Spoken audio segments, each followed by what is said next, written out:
बंदी छोड़ सतगुरु रामपाल जी परमेश्वर जी की जय हो। परमपिता परमात्मा सारी सृष्टि के रचनहार, कुल मालिक, असंख्य ब्रह्मांडों के स्वामी, जगत गुरु, तीनों लोकों में प्रवेश करके सबका भरण पोषण करने वाले राजाधिराज, आत्माधार, नाथों के नाथ, देवों के देव महादेव, सर्वेश्वर महेश्वर, मृत्युंजय, अजरो अमर, आदि अनादि सनातनी प्रभु, जगत पिता जगदीश्वर, श्री श्री 1008 की उपाधि के वास्तविक अधिकारी, अकाल मूरत शब्द स्वरूपी राम वासुदेव, सर्वगतम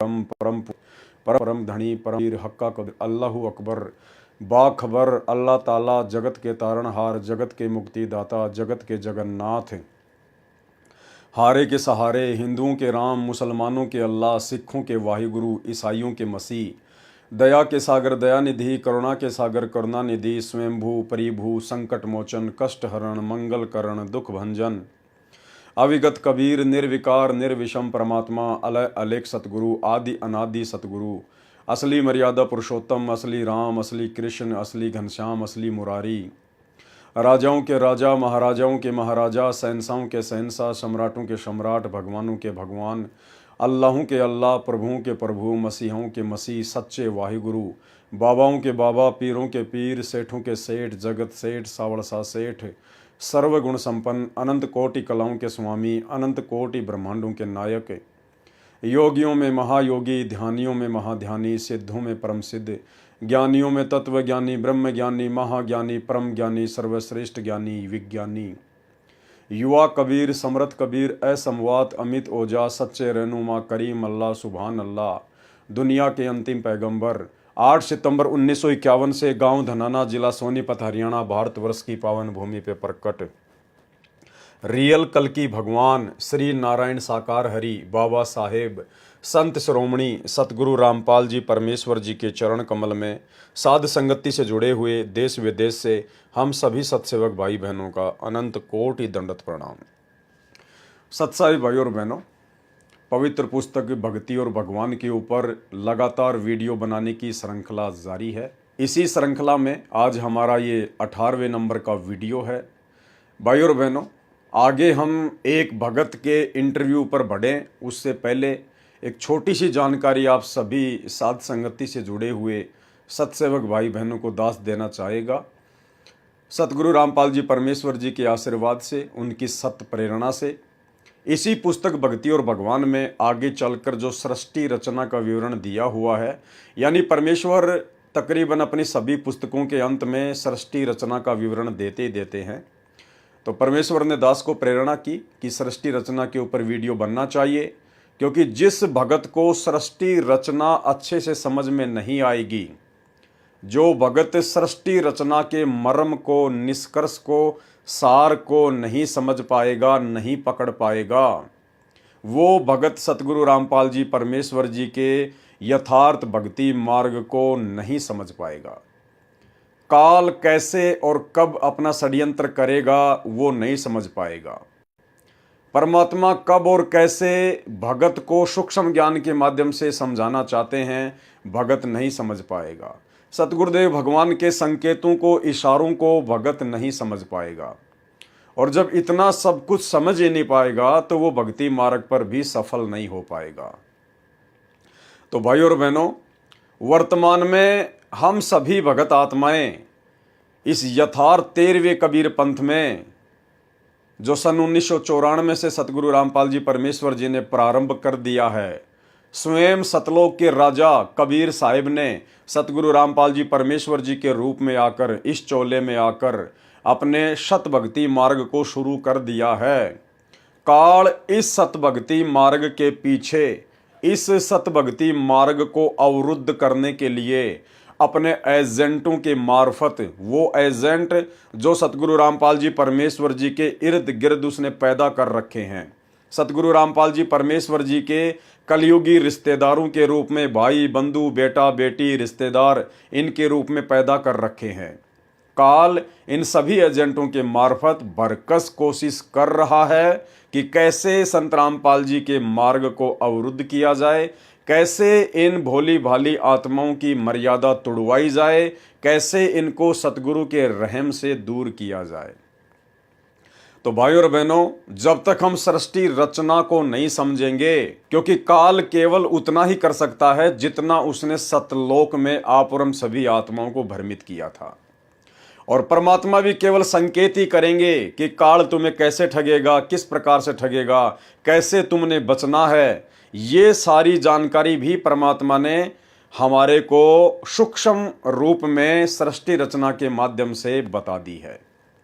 लेकिन ज़्यादातर भगत भाई बहन सृष्टि रचना के मर्म को समझ नहीं पाते, जिस कारण से सब कुछ प्रत्यक्ष होते हुए भी सतलोक आश्रम मैनेजमेंट हरियाणा के पीछे लगकर और निरंतर अपनी भक्ति को बर्बाद करते जा रहे हैं, परमात्मा की मर्यादाओं से कोसों दूर होते जा रहे हैं।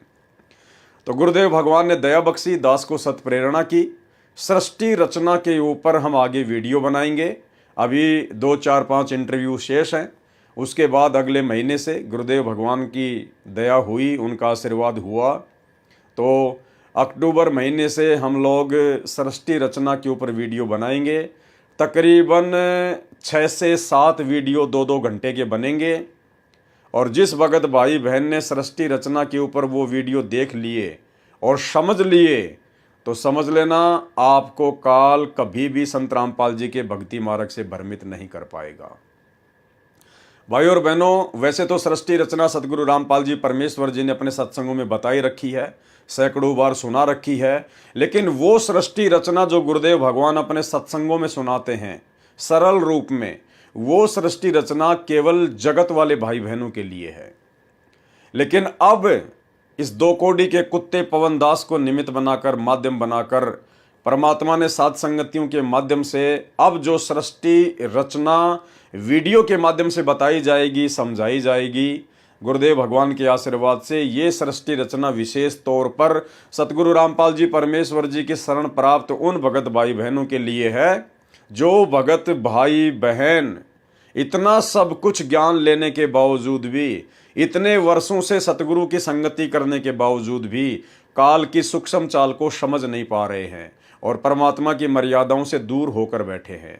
उन्हें लगता है कि हम तो भक्ति भी कर रहे हैं, हम तो सतलोक आश्रमों में भी जाते हैं, वहाँ पर ज्योति पाठ और दान का पैसा भी देते हैं, हमारा तो कुछ बिगड़ भी नहीं रहा है। भाई जब बिगड़ने पे आएगा तो संभलने में नहीं आएगा। तो उन भगत भाई बहनों को विशेष तौर पर समझाने के लिए, और जो भाई बहन ऑलरेडी साध संगति में जुड़े हुए हैं, उन भगत भाई बहनों को और ज्यादा भक्ति मार्ग पर सावधान और दृढ़ करने के लिए परमात्मा इस दास को निमित्त बनाकर अब अगले महीने सृष्टि रचना पर कुछ वीडियो बनवाने जा रहे हैं। तो ये तो थी एक छोटी सी जानकारी, ताकि आप भाई बहनों को पहले ही बता दिया जाए, क्योंकि परमात्मा धरती पर प्रकट है तो परमात्मा अपनी तरफ से किसी भी प्रकार की कोई भी कमी भक्ति मार्ग पर आप और हमारों को सावधान करने में नहीं छोड़ेंगे। यानी परमात्मा कभी भी दोषी नहीं रहता, दोषी नहीं बनता। हम कभी भी सतगुरु रूप में आए हुए परमेश्वर को पूर्ण मोक्ष ना हो पाने के कारण दोष नहीं दे सकते। हम कोई बहानेबाजी फिर उसके सामने जब उसके दरबार में मुंह लटका के खड़े होंगे तो हम कोई भी बहानेबाजी ना बना सकें। इसके लिए परमात्मा ज्ञान देने में, समाधान देने में स्वयं भी और अपने भक्तों के माध्यम से भी कोई कमी नहीं छोड़ता है।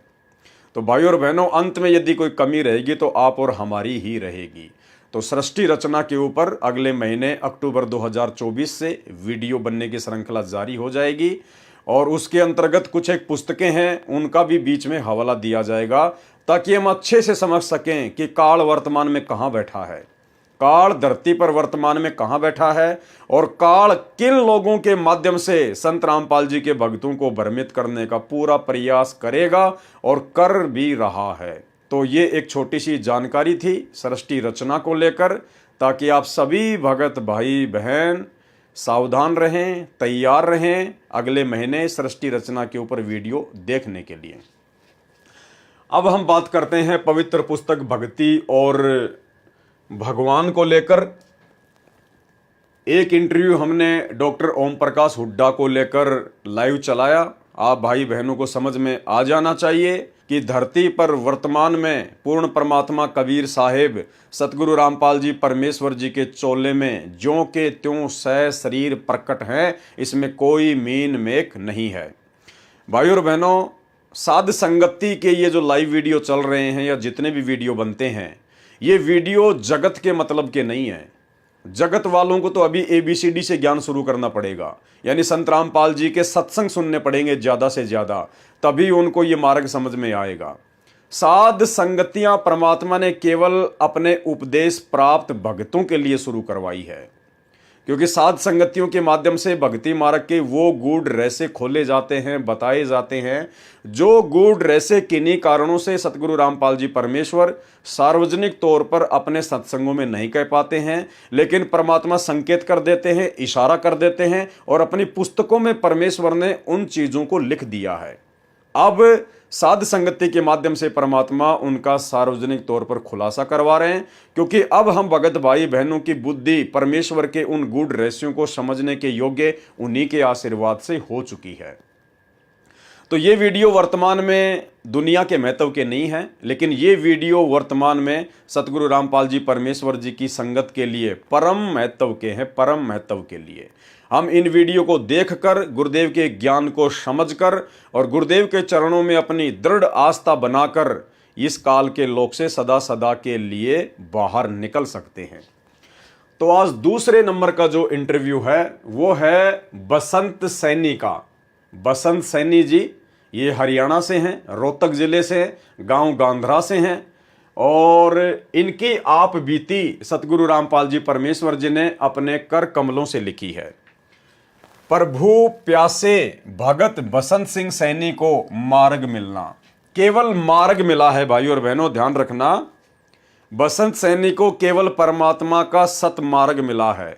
मोक्ष की बसंत सैनी की कोई गारंटी नहीं है, क्योंकि बसंत सैनी ने फिर सतगुरु रामपाल जी परमेश्वर जी के सत भक्ति मार्ग पर कदम रखने के बाद ऐसे ऐसे कुकर्म कर दिए हैं, जिन कुकर्मों की परमेश्वर के मार्ग में कोई माफी नहीं है। भाइयों और बहनों, परमात्मा यही चाहते हैं कि मेरे बच्चे इस भक्ति मार्ग पर इस कदर दृढ़ हो जाएं, केवल अपने गुरुदेव भगवान पर विश्वास करें, अन्य किसी की छाया पर भी विश्वास ना करें। चाहे संगत में उनका बेटा हो, चाहे बेटी हो, चाहे उनकी पत्नी हो, चाहे माता पिता हो, चाहे उनके रिश्तेदार हो, चाहे कोई कितने ही बड़ा वर्ल्ड कोऑर्डिनेटर क्यों ना हो। सतगुरु रामपाल जी भगवान चाहते हैं कि यदि इस आत्मा को इसी जन्म में पूर्ण मोक्ष प्राप्त करना है, तो इस आत्मा को केवल अपने गुरुदेव के चरणों में पूर्णतया समर्पित होना पड़ेगा। इसके बाद में यदि कोई संगत का भाई बहन गुरुदेव के ही वचनों को आधार बनाकर और गुरुदेव की मर्यादाओं में रहते हुए यदि आपको भक्ति मार्ग से संबंधित बातें बताता है, जो बातें गुरुदेव के सत्संगों से जो की त्यों मेल खाती हैं, जो बातें आपके विश्वास को दृढ़ करती हैं, केवल उसी भक्तों की बातों को सुनना है, उन्हीं बातों को फॉलो करना है।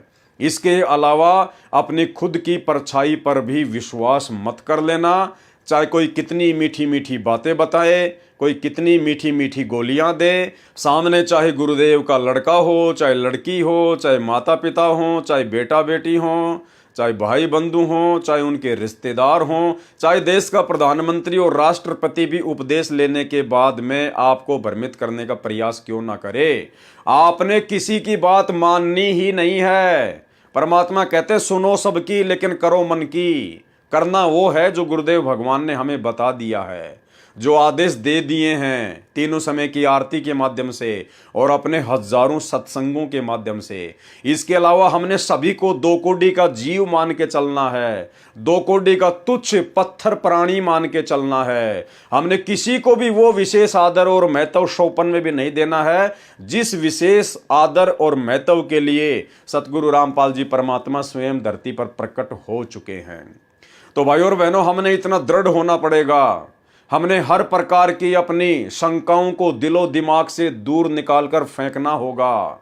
हमने हर प्रकार से लोकलाज को, शर्म को, भय को अपने दिलो दिमाग से निकाल के फेंकना होगा। हमारी मुक्ति सतगुरु रामपाल जी परमेश्वर जी की भक्ति से होगी, और वो भक्ति हमने स्वयं करनी पड़ेगी मर्यादा में रह के। इसके अलावा कोई भी हमारा हाथ पकड़ के सतलोक ले जाने वाला नहीं है। इसलिए सब के सब दो कोटि के जीव हैं, दो कोटि के प्राणी हैं। जब तक हम इस कदर भक्ति मार्ग पर दृढ़ होकर नहीं चलेंगे, तब तक भाई और बहनों ये काल हमें भक्ति नहीं करने देगा। भक्ति करोगे तो मर्यादा में नहीं रहने देगा, और मर्यादा नहीं होगी तो भक्ति आपकी लाख जन्म में भी नहीं बन पाएगी। तो ये जो बसंत सैनी है, जो कि सतलोक आश्रम मैनेजमेंट हरियाणा का एक विशेष मेंबर है, अब वर्तमान में इसके विषय में गुरुदेव भगवान लिख रहे हैं कि प्रभु प्यासे भगत बसंत सैनी को मार्ग मिलना, केवल इस आत्मा को मार्ग ही मिला है। लेकिन भाई और बहनों, इस मनुष्य जन्म में इस बसंत सैनी को नाम उपदेश लेने के बाद इसके कुकर्मों के चलते सतलोक मिलना बड़ा कठिन है, बड़ा मुश्किल है। क्योंकि दास तो जो भी बात बोलता है भाई और बहनों, प्रमाणों के साथ बोलता है और ज्ञान को आधार बनाकर बोलता है। जो भी बोलेंगे आपको उसका प्रमाण भी दिखाएंगे। तो अब आप जिस व्यक्ति का इंटरव्यू देखने जा रहे हैं, ये वही बसंत सैनी है जो व्यक्ति 15-20 वर्षों से सतगुरु रामपाल जी परमेश्वर जी की बहुत ही नजदीकी से संगति करता आ रहा है, जिसको सार नाम प्राप्त है, जिसको सार शब्द प्राप्त है। जैसा भी इन सतलोक आश्रम मैनेजमेंट हरियाणा वालों ने अपना सार शब्द बना रखा है, वो सार शब्द भी इसको प्राप्त है। और ये व्यक्ति सार शब्द दूसरे भक्तों को दान करता है, दूसरे भक्तों को ये सार शब्द देता है और सार शब्द की ये परीक्षा भी लेता है। और भाई और बहनों, ये वही बसंत सैनी है जो इतनी सब कुछ आध्यात्मिक उपलब्धियां प्राप्त करने के बाद भी रहा एक गुंडे का गुंडा, रहा एक मवाली का मवाली। ये वही बसंत सैनी है जिस बसंत सैनी ने सन 2016 के अंत में दिल्ली और हरियाणा से 2 गाड़ियां गुंडों की भर के सारनामी भक्तों के रूप में जो गुंडे हैं, जो सारनाम प्राप्त हैं, दिल्ली और हरियाणा से 2 गाड़ियां सारनामी अपने जैसे गुंडों की भर के जयपुर में मुझ पवन दास के घर पर आता है। और मुझ पवन दास के बच्चों को रसोई में, जो बच्चे इन्हीं के लिए भोजन तैयार कर रहे थे, भंडारा तैयार कर रहे थे कि हमारे भगत भाई आए हैं, भंडारा करेंगे और परमात्मा की चर्चा करेंगे।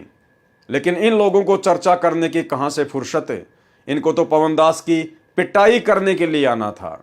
तो इन्होंने जबरदस्ती धक्का मार के दास के बच्चों को रसोई में बंद कर दिया, और दास को ये सभी लोग मिलकर 10-15 मिनट तक जानवर की तरह बेसबॉल से, हॉकी से और डंडों से अधमरा करके छोड़कर चले गए थे।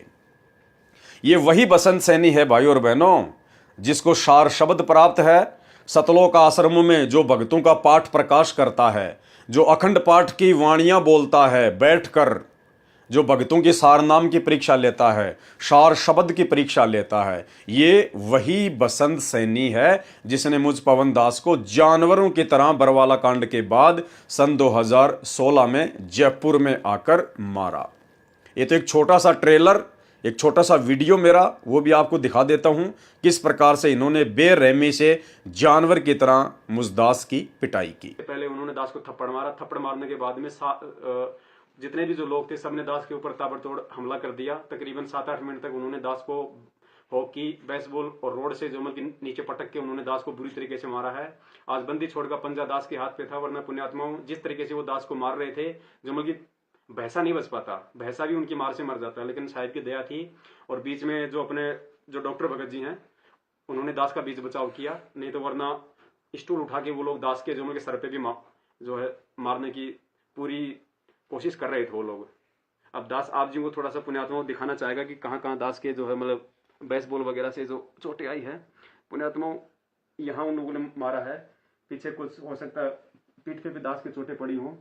दूसरा इस तरफ यहाँ पे उन्होंने पूरा दास को बेसबॉल वगैरह से मारा है। नीचे भी लो। और उसके बाद में यहाँ देखिए पुण्यात्माओं, ये पैर दास का यहाँ से सूज रहा है, ये थोड़ा सा ऊपर ले बैठा, हाँ ऐसे यहाँ से इन्होंने किया है अच्छी तरीके से बेसबॉल से। उसके बाद में यहाँ पे इन लोगों ने मारा है, जहाँ जहाँ उनको मन में आया, उस तरीके से पुण्यात्माओं उन लोगों ने दास के साथ में जानवर जैसा व्यवहार किया। तो भाई और बहनों, आज हम इसी महान आत्मा, इसी महान पुरुष बसंत सैनी के इंटरव्यू को पढ़ेंगे कि किस प्रकार से वो परमात्मा ऐसी नीच आत्माओं पर भी दया करता है।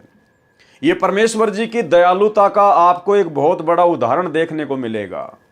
परमात्मा जिनके आगामी कुकर्मों को जानता था, सतगुरु रामपाल जी परमेश्वर अंतर्यामी हैं।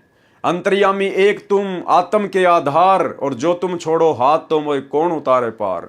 परमेश्वर को इस व्यक्ति के आगामी कुकर्मों का भली भांति पता था, लेकिन उसके बावजूद भी इस दयालु परमेश्वर सतगुरु रामपाल जी भगवान ने, इस कबीर परमेश्वर ने इसको काल के जाल से निकालकर अपनी शरण में लिया। इसको असहनीय दुखों से और कष्टों से बाहर निकाला, इसे अपने पास में रखा, इसको मैनेजमेंट का एक हिस्सा बनाया, इसको परमात्मा ने विशेष सेवाएं सौंपी, गुरुदेव भगवान ने इसके ऊपर विश्वास किया, इसको बरवाला आश्रम में परमात्मा ने विशेष जगह दी। और जब इसको सारनाम प्राप्त हो गया, उसके बाद भाई और बहनों 2009 में इसी बसंत सैनी ने, जिसका इंटरव्यू आप जी देखने जा रहे हैं, जिसको सारनाम प्राप्त हो गया था सन 2009 में, और उसके बाद यही बसंत सैनी अपनी ही गुरु बहन के साथ में बरवाला में, जो कि एक भगत की भगतमती थी, वो भगत बेचारा सतलोक आश्रम बरवाला में परमानेंट सेवा किया करता था और अपने बच्चों के साथ में बरवाला में किराए का मकान लेके रहता था। और जब उसका पति बरवाला आश्रम में सेवा के लिए आ जाता था, तो पीछे से फिर यही महान आत्मा बसंत सैनी सतगुरुदेव भगवान की सफारी गाड़ी लेकर, टाटा सफारी गाड़ी लेकर, और अपना मुंह काला करने के लिए अपनी गुरु बहन के पास में चला जाया करता था। और यह क्रम कई महीनों तक चलता रहा। भगत बेचारा सेवा करने के लिए आश्रम में आता और तुरंत बसंत सैनी गाड़ी उठा के गुरुदेव भगवान की और अपनी ही गुरु बहन के साथ में सारनाम प्राप्त करने के बाद भी रोजाना मुंह काला करने के लिए चला जाता था, अवैध शारीरिक संबंध बनाने के लिए चला जाता था। एक दिन इसने ऐसा ही किया। पीछे से गुरुदेव भगवान ने अपने कुछ सेवकों से कहा, रे वो बसंत सैनी कहां गया? तो सेवकों ने कहा, जी आपने भेजा होगा कहीं ना कहीं उसको, आप ही की टाटा सफारी गाड़ी लेके गया है। तो गुरुदेव ने कहा कि जाओ उसका पीछा करो, कहां जाता है। तो भक्तों ने उसका पीछा किया। अब उसने तो वहीं जाना था, मुल्ला की दौड़, तो मस्जिद तक जाएगा कहां? तो वो जाकर मुंह काला कर रहा था। उन भक्तों ने उसको अर्धनग्न कपड़ों में उठाया, अर्धनग्न कपड़ों में, और वहीं से इसकी पिटाई करते करते करते करते सतगुरु रामपाल जी परमात्मा तक सतलोक आश्रम बरवाड़ा में लेकर आए। सतगुरु रामपाल जी परमात्मा ने इसको धमकाया, इसको इसके पिछले जीवन की याद दिलाई कि नालायक तू तो मृत्यु के मुंह में था, अरे काल की गोद में बैठा हुआ था, तेरे को परमात्मा ने कहां से निकाला है, और आज भी तेरे को यह सद्बुद्धि नहीं आ रही तू क्या कर रहा है, तू क्या नहीं कर रहा है। तेरे से काल आज वही गलती करवा रहा है जो गलती काल ने सतलोक में की, और वही गलती आज तू करने जा रहा है। अपनी ही गुरु बहन के साथ में मुंह काला करता है। परमात्मा ने इसकी नो एंट्री कर दी महीने भर के लिए, लेकिन बाद में इसने चापलूसी करके, क्योंकि ये व्यक्ति सतगुरु रामपाल जी परमेश्वर जी से ज्यादा महत्व सतगुरु रामपाल जी परमेश्वर जी के कलयुगी भाई महेंद्र को महत्व देता था। बाद में इसने महेंद्र के माध्यम से हाथ जोड़ी करके प्रार्थना करके वापस एंट्री प्राप्त कर ली, लेकिन उसके बावजूद भी इसके कुकर्म थमे नहीं। बाद में भी इसने कुकर्म करना जारी रखा और महेंद्र की पार्टी में ऐड हो गया। और महेंद्र के लिए, महेंद्र को गुरु बनाने के लिए, महेंद्र को सतलोक आश्रम बरवाला की गद्दी मिले, उसके लिए इसने महेंद्र का साथ देने में कोई कमी नहीं छोड़ी। आगे इसके कुकर्म आपको और भी दिखाएंगे, लेकिन अभी हम इसका इंटरव्यू शुरू करते हैं। तो क्या कहते हैं परमात्मा? प्रभु प्यासे भगत बसंत सिंह सैनी को मार्ग मिलना। वर्तमान में ये प्रभु प्यासा नहीं है, वर्तमान में ये प्रभु के खून का प्यासा है। वर्तमान में ये बसंत सैनी प्रभु के, कौन से प्रभु के? कबीर प्रभु सतगुरु रामपाल जी के खून का प्यासा है। ये लोग भगत के भेष में भेड़िए हैं, भेड़िए। सतगुरु रामपाल जी परमेश्वर के शत भक्ति मार्ग को, उनके मिशन को दिन रात ये लोग काल प्रेरणा से कुकर्म करके वही सारे कुकर्म 2019 में कांग्रेस सरकार का समर्थन करना, खुलकर समर्थन करना, भक्तों से वोट डलवाना गुरुदेव का आदेश बताकर, 2024 में बीजेपी सरकार का समर्थन करना, बीजेपी सरकार की रैलियों में भक्तों को बसों में बैठा बैठा के ले जाना, धनाना गांव में 50 लाख रुपए की लागत का धनाना गांव वालों के लिए बैडमिंटन का एक बहुत बड़ा स्टेडियम बना देना, सतलोक आश्रम धनाना में 3 एकड़ जमीन में हॉस्पिटल का काम शुरू कर देना, धनाना गांव वालों के लिए 2-2 एम्बुलेंस चला देना, धनाना गांव वालों के लिए फ्री में बसें चला देना, गांव वालों की रोडें ठीक करवाना, भक्तों को मजदूर बना देना, कभी हरियाणा के जाट आरक्षण में भक्तों को बैठाना, हरियाणा के जाट आरक्षण में भक्तों के दान का पैसा उन कुपात्रों को, जगत वालों को, जाट आरक्षण संघर्ष समिति वालों को चंदे के रूप में देना, राजस्थान के गैंगस्टर आनंदपाल सिंह की सीबीआई जांच के समर्थन में हरियाणा और राजस्थान में भक्तों को बैठा देना, राजपूत करणी सेना को भक्तों के दान का 5-5 लाख रुपया चंदे के रूप में देना, और भी ना जाने कितने कुकर्म, भक्ति विरुद्ध कर्म जो इन्होंने संगत से करवाने में और स्वयं करने में कोई कमी नहीं छोड़ी। तो उसी बसंत सैनी जी का, उसी महान आत्मा का आज आपको ये इंटरव्यू सुनाते हैं। देखो भाई और बहनों, परमात्मा दयालु है, परम दयालु है। परमात्मा मौका देता है जीव को। ये इतिहास गवाह है कि इस अंतर्यामी को सब कुछ पता होने के बावजूद भी जो गुण इस परमेश्वर के हैं दयालुता वाले, उसके अनुरूप परमात्मा काल के जीव को भी मौका देता है, ये सोचकर कि हो सकता है इसको शब्द की कोई चोट लग जाए, इसको ज्ञान की कोई चोट लग जाए और ये अपना जीवन सफल कर ले, अन्यथा काल की हद में तो है ही है। तो परमात्मा कहते हैं कि कबीर कपट से भक्ति करे उसको भी अपनाऊं, साम दाम दंड भेद से फिर सीधे रास्ते लाऊं। 650 साल पहले परमात्मा को इस बात का पता था, उस अंतर्यामी को यह मालूम था कि जिस कमाल नाम के लड़के को मैं मुर्दा से जिंदा कर रहा हूं और अपने पास में अपने बच्चे की तरह रखूंगा, उसकी परवरिश करूंगा, उसको दीक्षा दूंगा, वो आगे चलकर काल का विशेष एजेंट साबित होगा। सब कुछ पता होने के बावजूद भी परमात्मा ने उस काल प्रेरित आत्मा को, काल के एजेंट को अपने सीने से लगाया, अपने पास में रखा और अंत में वही कमाल नाम का लड़का गुरुद्रोही डिक्लेयर हुआ। परमेश्वर की संगत को उसने बर्बाद किया। लेकिन परमात्मा दयालु हैं, इनका गुण है, ये अपना कार्य पूरा करते हैं। तो भाई और बहनों, ठीक इसी प्रकार वर्तमान में इस भोली और नादान संगत को जो ये बहुत बड़े बड़े परम भगत दिखाई देते हैं, जो आश्रम खोल खोल के बैठे हैं, आश्रमों के संचालक बन के बैठे हुए हैं, जो भक्तों से सारे सत्संगों के विरुद्ध कुकर्म करवा रहे हैं, गुरुजी का बेटा बेटी भाई बंधु रिश्तेदार, ये स्टेट कोऑर्डिनेटर जिला कोऑर्डिनेटर जो संगत को नादानी के चलते परम भगत दिखाई देते हैं, भाई और बहनों, ये सब के सब काल के द्वारा धरती पर भेजे गए उसके मुख्य मुख्य एजेंट हैं। और सतगुरु रामपाल जी परमेश्वर जी के भक्ति मार्ग को इन्हीं मुख्य एजेंटों के द्वारा वर्तमान में सत्संगों के विरुद्ध सारे कर्म संगत से करवाकर लगातार पीछे धकेला जा रहा है। भाई और बहनों, परमात्मा समझाने में कोई कमी नहीं छोड़ेगा। परमात्मा ने अपने सत्संगों में समझाने में कोई कमी नहीं छोड़ी। और वर्तमान में पिछले 9 साल से परमात्मा ने साध संगतियां शुरू करवा रखी है। हजारों वीडियो इन्हीं लोगों के कुकर्मों पर बना दिए गए हैं। हाथ कंगन को आरसी क्या, पढ़े लिखे को फारसी क्या।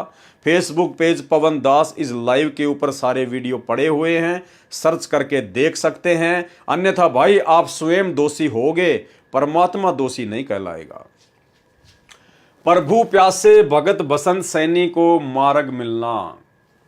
मैं बसंत सिंह सैनी, गांव गांधरा, जिला रोहतक, हरियाणा का रहने वाला हूं तथा पुराना पता मकान नंबर S161 पांडव नगर, नजदीक मदर डेरी, यमुना पार, दिल्ली 92 में रहता था। हमारे परिवार पर मानो दुखों का पहाड़ टूटा हुआ था। फिर भी परमात्मा को पाने की चाहत व दुखों की निवृत्ति के लिए संतों व महंतों के पास आते जाते रहते थे, परंतु कहीं भी दुखों का निवारण नहीं हुआ। आखिरकार एक जाने माने संत श्री आसाराम बापू से मिले। उस समय बापू जी की संगत दिल्ली में लगभग 1000 थी, जिसके कारण बहुत नजदीक से मिलने का मौका मिला। हमने अपने दुख व परमात्मा पाने की जिज्ञासा उनके सामने रखी। उन्होंने हमें 7 मंत्र दिए। ओम गुरु हरि ओम, ओम ए नमः, ओम नमः शिवाय, ओम नमः भगवते वासुदेवाय, ही रामाय नमः व गायत्री मंत्र इत्यादि, जिनमें से एक छांटने के लिए कहा गया और एक सोहम मंत्र जो श्वास के द्वारा शो अंदर वह हम बाहर निकालकर जाप के लिए कहा गया। एकादशी व पूर्णिमा का व्रत, सोमवार का व्रत व अष्टमी का व्रत करने को कहा। ज्यादा से ज्यादा त्रिबंध प्राणायाम व सिद्धासन में बैठकर ध्यान लगाना व अनुष्ठान करना बताया। हमने मंत्र लिया तथा अपने दुख उनके सामने रोए तथा बताया कि हमारे ताऊ जी जो 40 वर्ष पहले मर गए थे वह बहुत बड़ा भूत बना हुआ है, वो प्रेत बना हुआ है। उसने हमारे 2 भाइयों को मार दिया, 8-10 भैंसों को मार दिया, 5-6 गायों को मार दिया। पशुओं का कोई भी बच्चा जीवित नहीं रहता। घर के सभी सदस्य बीमार रहते हैं, दुख के कारण बेहाल हैं तथा किसी भी काम धंधे को नहीं चलने देता। यानी इस आदमी के ऊपर इसके प्रारब्ध कर्मों के कारण दुखों का पहाड़ टूटा हुआ था। यदि इस आत्मा को सतगुरु रामपाल जी परमात्मा अपनी शरण में ना लेते तो भाई और बहनों, काल इस आत्मा को कब का उठा ले जाता। अब कह रहा है कि आपके पिताजी को लेकर जाऊंगा। हमने बापूजी से प्रार्थना की कि हमें बचाओ, परंतु 6 महीने बाद वह प्रेत हमारे पिताजी को भी ले गया। बापूजी ने कहा कि जो हुआ वह तो होना ही था। पशु आदि व धन की हानि तथा शारीरिक बीमारी तो पाप का भोग है। जो जीव के प्रारब्ध में लिखा होता है वह तो भोगना ही पड़ता है। आप भक्ति करो। हम परमात्मा प्राप्ति के लिए लगे रहे। बापूजी के समझाने के बाद हम परमात्मा प्राप्ति के लिए पूरी श्रद्धा से लग गए तथा मैंने बसंत दास सबसे पहले श्री आसाराम बापू आश्रम दिल्ली में 40 दिन का अनुष्ठान महंत नरेंद्र ब्रह्मचारी की सलाह से किया। इसके बाद 40 दिन के 6 अनुष्ठान आसाराम बापू आश्रम पचेड़ रतलाम मध्य प्रदेश में महंत काका जी की देखरेख में किए। उसके बाद 2 अनुष्ठान आसाराम आश्रम साबरमती अहमदाबाद गुजरात के मौन मंदिर में किए, जहां पर श्री आसाराम बापूजी से अच्छी तरह बात करने का मौका मिला। तब मैंने बापूजी से पूछा कि बापूजी, जिस परमात्मा को पाने के लिए मैं तथा सारा भगत समाज लगा हुआ है वह परमात्मा कौन है, कैसा है तथा कहां रहता है, बताने की कृपा करें। ये बसंत सैनी कोई परमात्मा प्राप्ति के लिए नहीं भटक रहा था। आपने इसके इंटरव्यू में देख लिया। समझदार को संकेत काफी है। इसका एक ताऊ जो 40 साल पहले मर गया था वो भूत बन के इनको बुरी तरह से तबाह कर रहा था, इनको परेशान कर रहा था। इसके 2 भाइयों को मार दिया, इसकी 5 भैंसों को मार दिया, 6 गायों को मार दिया और इसके बाप को मार दिया। ये केवल अपने दुखों से दुखी होकर दर दर की ठोकरें खा रहा था, भटकता फिर रहा था। ये परमात्मा प्राप्ति के लिए किसी साधु संत महात्मा के लिए नहीं गया था और ना जा रहा था। ये केवल अपने संकट निवारण के लिए, भूत भगाने के लिए दर दर भटक रहा था। ये सुनकर बापूजी ने कहा कि आप लगे रहो, सब पता चल जाएगा, और बताया कि गीता जी के 1 अध्याय का पाठ प्रतिदिन करना है। और कभी मेरे दर्शनों की इच्छा हो तो एक क्रिया बताता हूं कि 3 दिन तक एक कमरे में बंद हो जाओ। कमरे में बंद होने से पहले दिन खाना पीना छोड़ दो ताकि शाम तक लैट्रिन व बाथरूम से निवृत्त हो जाएं। उसके 3 दिन तक कुछ भी खाना पीना नहीं है, न बाहर निकलना है, कमरे में रहो, त्राटक करो। घर जाकर मैंने ये 3 बार किया, परंतु बापू के दर्शन नहीं हुए। अनुष्ठान के समय जीवन मृत्यु से जूझकर बीमारी का सामना करना पड़ा। ये बीमार भी हो गया था भयंकर तरीके से, परंतु फिर भी परमात्मा पाने के लिए लगा रहा। परमात्मा पाने के लिए नहीं, बल्कि अपने संकट निवारण के लिए लगा रहा, भटकता रहा। सितंबर 2000 में संत रामपाल दास जी महाराज का सत्संग काठमंडी रोहतक में सुना। फिर इसके ऊपर पूर्ण परमेश्वर कबीर साहेब सतगुरु रामपाल जी भगवान की दया हुई, मेहर हुई। सितंबर सन 2000 में संत रामपाल दास जी महाराज का सत्संग काठमंडी रोहतक में सुना, जिन्होंने तत्व ज्ञान के आधार पर गीता जी को समझाया। उसके बाद गीता जी का पाठ करने से मन में आने लगा कि गीता जी में भगवान क्या कह रहे हैं और बापू जी क्या बता रहे हैं।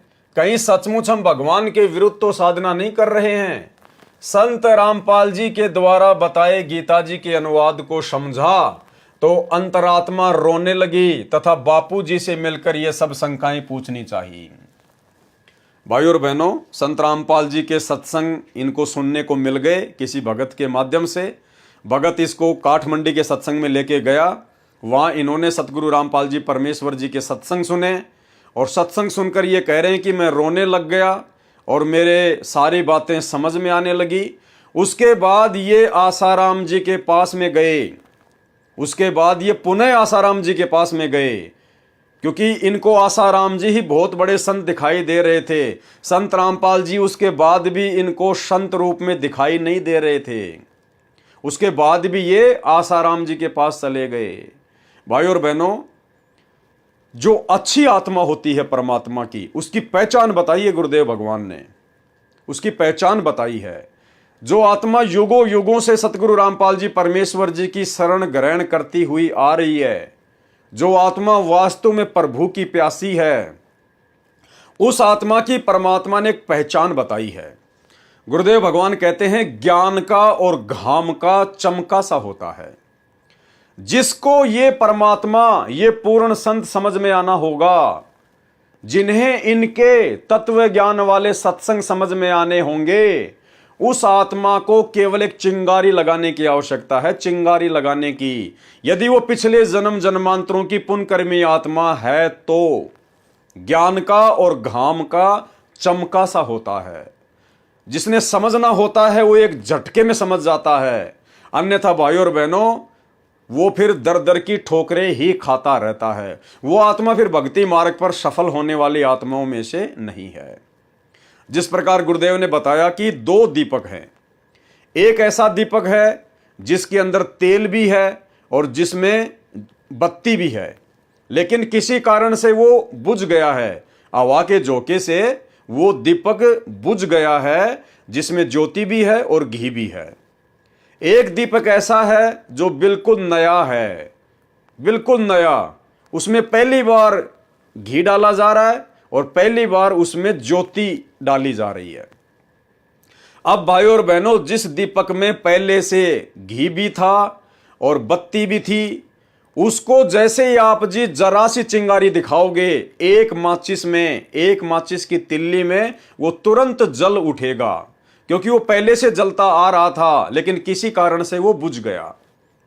तो इस प्रकार का जो दीपक है वो तो समझो परमात्मा की जन्म जन्मांतरों की अच्छी आत्मा है। जो आत्मा युगों युगों से सतगुरु की भक्ति करती आ रही है लेकिन किसी कारण से उसका पैर भक्ति से फिसल गया, तो ऐसी आत्मा जब सतगुरु की पुण्य शरण में आती है तो केवल उसको संकेत ही काफी होता है। उसको जरा सी चिंगारी गुरुदेव के सत्संगों की मिलेगी, तुरंत वो आत्मा जागृत हो उठेगी। और एक दीपक बिल्कुल नया है, उसमें पहली बार घी डाला जा रहा है, पहली बार उसके अंदर बत्ती डाली जा रही है, तो वो हो सकता है 2 तिल्लियां बर्बाद कर दे, 4 तिल्लियां बर्बाद कर दे, पूरी माचिस की माचिस भी बर्बाद कर दे। यानी उसको जागृत करने में थोड़ा टाइम लगता है। तो ये जो बसंत सैनी है, ये परमात्मा की उन आत्माओं में से है जो केवल पहली बार जिसमें घी डाला गया है, पहली बार जिसमें बत्ती डाली गई थी। अगर ये पिछले जन्म जन्मांतरों की अच्छी आत्मा होती तो भाई और बहनों, एक ही सत्संग में समझ में आता, दोबारा आसाराम बापू के पास में नहीं जाना पड़ता। लेकिन संत रामपाल जी के सत्संग सुनने के बाद, ज्ञान को समझने के बाद और आंखों से आंसू निकलने के बाद भी ये आसाराम के पास में फिर से धक्के खाने के लिए गया, क्योंकि हो सकता है आसाराम के पास ही पूर्ण समाधान होगा। संत रामपाल जी ना तो संत दिखाई देते और ना इनके पास में इतनी भक्तों की भीड़ है, ये कहां से पूर्ण संत होंगे। तो बसंत सैनी जी फिर वापस आसाराम जी के पास में चले गए। कहीं सचमुच हम भगवान के विरुद्ध तो साधना नहीं कर रहे हैं।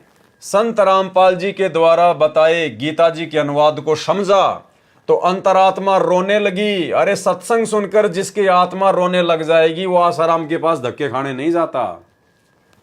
तथा बापूजी से मिलकर ये सब शंकाएं पूछनी चाहिए।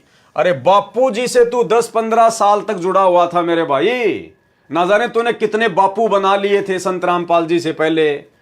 आज से पहले वो तेरी शंका समाधान नहीं कर पाए, तो अब संत रामपाल जी के सत्संग सुनकर फिर भी उम्मीद जगा रहा है कि शायद आसाराम बापू ही मेरी शंकाओं का समाधान करेगा।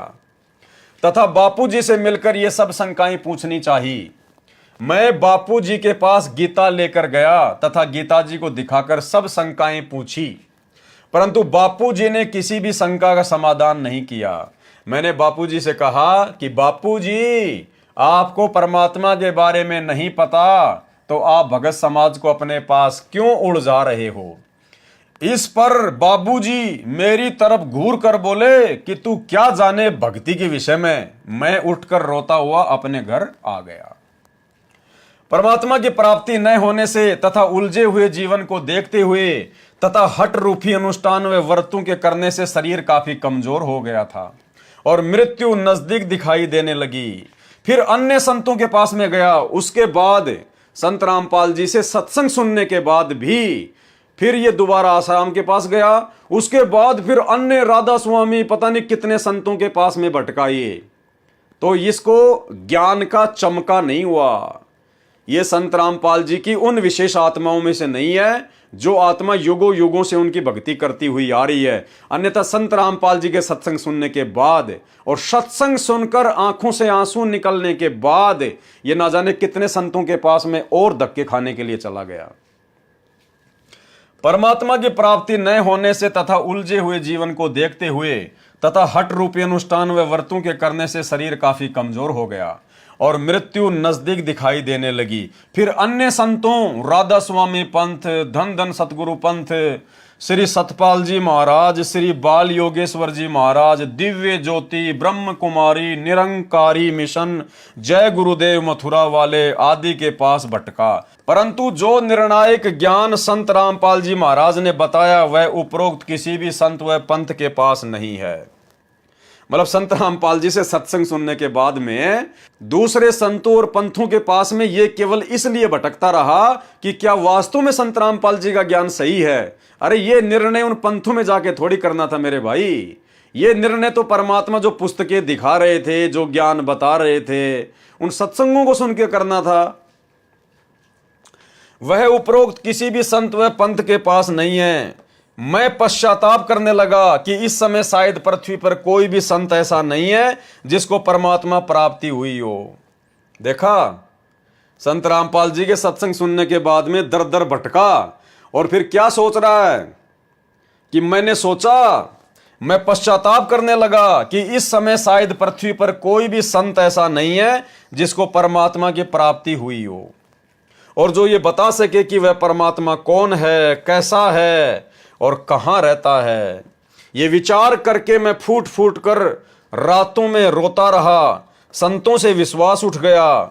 मन में आने लगा कि जब श्री आसाराम जी जैसे सुप्रसिद्ध संत ही शास्त्र विधि त्याग कर मनमाना आचरण कर तथा करवा रहे हैं तो किस संत पर विश्वास किया जाए।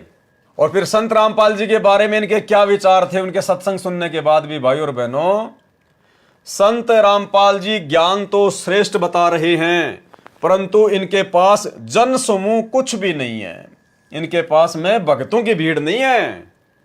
मतलब केवल इस बात के कारण इसने संत रामपाल जी को प्रथम बार में रिजेक्ट कर दिया कि संत रामपाल जी का ज्ञान तो श्रेष्ठ है, लेकिन इनके पास में भक्तों की भीड़ नहीं है, इनके पास में जन समूह नहीं है, इसलिए संत रामपाल जी पूर्ण संत नहीं हो सकते, इनको परमात्मा की प्राप्ति नहीं हुई है, ये हमें कहां से परमात्मा की प्राप्ति करवा देंगे।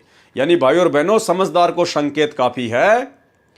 परमात्मा आप और हम सभी भगत भाई बहनों की तमाम भ्रमणाओं का निवारण करना चाहते हैं कि मत रह जाना इस वहम में कि वो भगत बहुत बड़ा भगत है, अरे फला फला भगत तो गुरुजी के साथ में रहा करता था, जब गुरुजी गांव गांव में जाके सत्संग करते थे, अरे ये भगत तो 24 घंटे गुरुजी के साथ में रहता है, अरे ये माई तो गुरुजी के बेड की साफ सफाई करती है, अरे ये भगत तो गुरुजी के कपड़ों के प्रेस करता है, अरे ये तो गुरुजी का ड्राइवर है, इसको तो बहुत ज्ञान होगा। इस चक्कर में मत पड़ जाना मेरे भाई और बहनों। दूर के ढोल हमेशा सुहावने लगते हैं। जब दूर आधा 1 किलोमीटर दूर कहीं जब कोई ढोलक बज रहा है ना, तो वहां बड़ा आनंद आता है, लेकिन नजदीक जाने पर वो कान फोड़ती है वो आवाज। जो दूर से जो अच्छे लग रहे थे ढोलक, जब नजदीक जाते हैं तो वही आवाज कान फोड़ देती है। तो भाई और बहनों, ये जो परम भगत समझे जाते थे बरवाला कांड से पहले, और वर्तमान में संगत की नादानी से जो संगत इन लोगों को परम भगत समझ रही है, इनके कुकर्म आपके सामने हैं, इनके विचार इन्हीं के इंटरव्यू के माध्यम से आप लोगों के सामने हैं, और ऐसे ऐसे सभी महान भगतों के इंटरव्यू आपको दिखाए जाएंगे, ताकि आपके अंदर से सभी प्रकार की शंकाओं का निवारण हो जाए कि भक्ति करनी है तो भाई अपने आप को अपने गुरुदेव भगवान के चरणों का दास समझकर करनी पड़ेगी। इन भक्तों के पीछे लगना, इन भक्तों को महत्व देना, विशेष इनको प्राथमिकता देना कुछ नहीं है, कुछ लेना देना नहीं है। ये समझो कि मेरे लिए सतगुरु रामपाल जी भगवान आए हैं और मैंने भक्ति करके यहां से निकलना है। बाढ़ में जाओ ये भगत और बाढ़ में जाओ गुरु जी का परिवार। ना गुरु जी का परिवार मेरी मुक्ति कर सकता और ना ये बड़े बड़े भगत मेरी मुक्ति कर सकते। मेरी मुक्ति मेरे गुरु जी से होगी, मेरे गुरु जी की भक्ति से होगी, और भक्ति भाई मेरे को मर्यादा में रह के करनी पड़ेगी। इसके अलावा किसी के चक्कर में ना आ जाना। संत रामपाल जी ज्ञान तो श्रेष्ठ बता रहे हैं, परंतु इनके पास जन समूह कुछ भी नहीं है, भीड़ नहीं है इनके पास में। ये 10, 15, 20 लोग बैठे हैं, तो संत रामपाल जी काहीं के संत हैं? ये पूर्ण संत कैसे हो सकते हैं? ये शंका मन में आई। कुछ दिनों के बाद संत रामपाल जी महाराज का एक शिष्य हमारे गांव का मिला तथा मेरी कहानी सुनकर उसने मुझे फिर से परमात्मा स्वरूप पूर्ण संत रामपाल जी महाराज के सत्संग में दोबारा लाकर बैठा दिया। मैंने 1 घंटे का सत्संग सुना और सत्संग के बाद रोता हुआ महाराज जी से मिला। महाराज जी ने मुझे सीने से लगाकर कहा कि जिस संत के पास आप जाते हो वे शास्त्र विधि त्याग कर मनमाना आचरण कर तथा करवा रहे हैं। सतगुरु रामपाल जी भगवान को इस अंतर्यामी परमात्मा को मालूम था कि जब तक इसके घुटने नहीं टूट लेंगे, हर कहीं से धक्के खा के नहीं आ जाएगा, सबका झाड़ा लेके नहीं आ जाएगा, तब तक इसको मेरी बातों पे विश्वास नहीं होगा। तो जब ये थक हार के वापस आ गया तो आते ही संत रामपाल जी ने क्या कहा, भाई ये तो अंतर्यामी है। इन्होंने आते ही बसंत से क्या कहा, मैंने 1 घंटे का सत्संग सुना और सत्संग के बाद रोता हुआ महाराज जी से मिला। महाराज जी ने मुझे सीने से लगाकर कहा कि जिस संत के पास आप जाते हो वे शास्त्र विधि त्याग कर मनमाना आचरण कर तथा करवा रहे हैं। गुरुदेव को पता था कि धक्के खा खू के आया है। जैसा ये सब वे पहले ही जानते थे। क्या कह रहा है बसंत सैनी कि जैसा ये सब वे पहले ही जानते थे कि मुझे क्या चाहिए और मेरी शंकाओं का समाधान संत रामपाल जी महाराज ने अपने चरणों में बैठाकर इस तरह से किया। भाई और बहनों, क्या आप और हमारी शंकाओं का समाधान गुरुदेव ने अपने पास में बैठाकर सत्संगों के अलावा किया? कभी नहीं किया। आप में से ज्यादातर सत्सेवक भाई बहन जो बरवाला कांड के बाद जुड़े हैं, जो संकल्प लेकर जुड़े हैं, आप तो साक्षात अभी तक गुरुजी से मिले भी नहीं हो, लेकिन उनके सत्संग सुनने मात्र से आज आपकी समस्त शंकाओं का समाधान हो गया। और इन आत्माओं का समाधान परमात्मा ने अपने पास में बैठाकर घंटों घंटों बैठाकर करना पड़ा। इससे सिद्ध होता है कि ये परमेश्वर की उन आत्माओं में से नहीं है जिन आत्माओं के लिए परमात्मा आज इस काललोक में भटक रहे हैं। जैसा ये सब वे पहले ही जानते थे कि मुझे क्या चाहिए और मेरी शंकाओं का समाधान संत रामपाल जी महाराज ने अपने चरणों में बैठाकर इस तरह से किया। कैसे किया? तत्वदर्शी संत रामपाल जी महाराज ने बताया कि पवित्र गीता जी अध्याय 9 मंत्र 25 में पितर पूजना अर्थात श्राद्ध निकालना मना किया है। अन्य देवी देवताओं की पूजा करने वालों को मंद बुद्धि वाले लिखा है। गीता अध्याय 7 मंत्र 12 से 15 तथा 20 से 23 तक। परंतु श्री आसाराम जी श्राद्ध महिमा नामक पुस्तक में श्राद्ध निकालने की श्रेष्ठ विधि बताते हैं।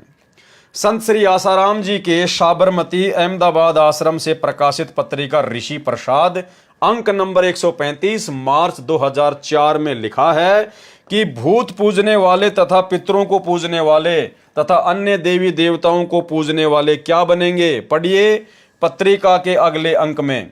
अगले अंक की पत्रिका ऋषि प्रसाद अंक 136 अप्रैल 2004 पेज नंबर 19 में लिखा था कि भूत पूजने वाले भूत लोकों को प्राप्त होंगे तथा पितर पूजने वाले पितर लोकों को प्राप्त होंगे तथा श्री कृष्ण के पुजारी भगवान श्री कृष्ण जी के बैकुंठ लोक को प्राप्त होंगे, अर्थात वहां उनके नौकर बनेंगे, उनके गण बनेंगे।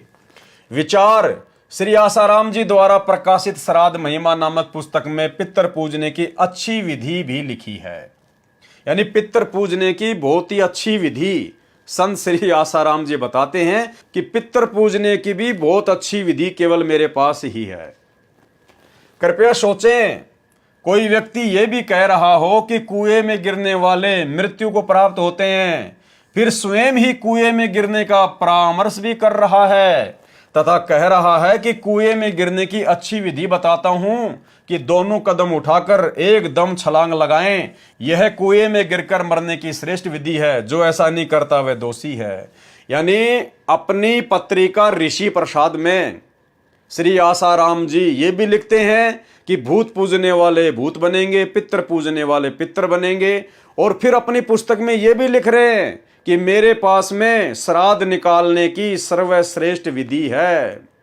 तो गुरुदेव यहां पर उसी के शब्दों को उसी के ऊपर लागू कर रहे हैं।